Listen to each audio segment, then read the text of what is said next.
छोटे से गांव में रामू नाम का एक किसान रहता था। रामू मेहनती और ईमानदार था, लेकिन वह बहुत गरीब था। उसके पास केवल एक बैल और एक छोटा सा खेत था, जिसमें वह खेती करता था। एक दिन गांव के साहूकार ने रामू को बुलाया और कहा, रामू, तुमने मुझसे जो कर्ज लिया था उसे चुकाने का समय आ गया है। अगर तुमने कर्ज नहीं चुकाया तो मैं तुम्हारी जमीन छीन लूंगा। रामू परेशान हो गया। उसके पास कर्ज चुकाने के लिए पैसे नहीं थे। उसने अपने दोस्तों और रिश्तेदारों से मदद मांगी, लेकिन कोई उसकी मदद करने को तैयार नहीं था। तब रामू को एक चतुर योजना सूझी।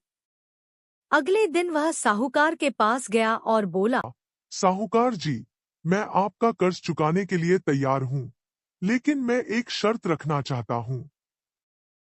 साहूकार ने पूछा, कौन सी शर्त? रामू ने मुस्कुराते हुए कहा, मैं आपके सामने एक चुनौती रखूंगा। अगर आप चुनौती जीत गए तो मैं अपनी जमीन आपके नाम कर दूंगा, लेकिन अगर मैं जीत गया तो आप मेरा सारा कर्ज माफ कर देंगे। साहूकार लालची था और उसे अपनी बुद्धिमानी पर बहुत घमंड था। उसने रामू की चुनौती स्वीकार कर ली। रामू ने कहा, चुनौती यह है कि आपको यह साबित करना होगा कि आपका बैल मेरे बैल से तेज है। कल सुबह हम दोनों अपने अपने बैलों के साथ दौड़ लगाएंगे। जो बैल पहले गांव के तालाब तक पहुंचेगा वही जीत जाएगा। साहूकार ने खुशी खुशी यह शर्त मान ली। अगले दिन सुबह दौड़ शुरू हुई। साहूकार का बैल तेज दौड़ने लगा, लेकिन रामू का बैल धीरे धीरे चलता रहा। कुछ ही देर में साहूकार का बैल थककर बैठ गया, जबकि रामू का बैल धीरे धीरे चलकर तालाब तक पहुंच गया। साहूकार हैरान रह गया।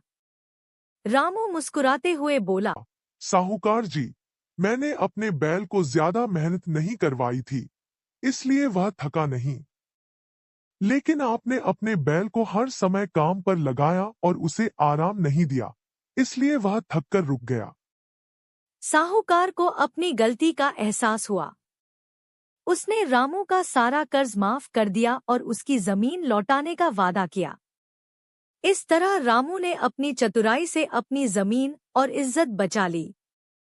कहानी से शिक्षा। समस्या के समय बुद्धि और चतुराई से काम लेना सबसे अच्छा समाधान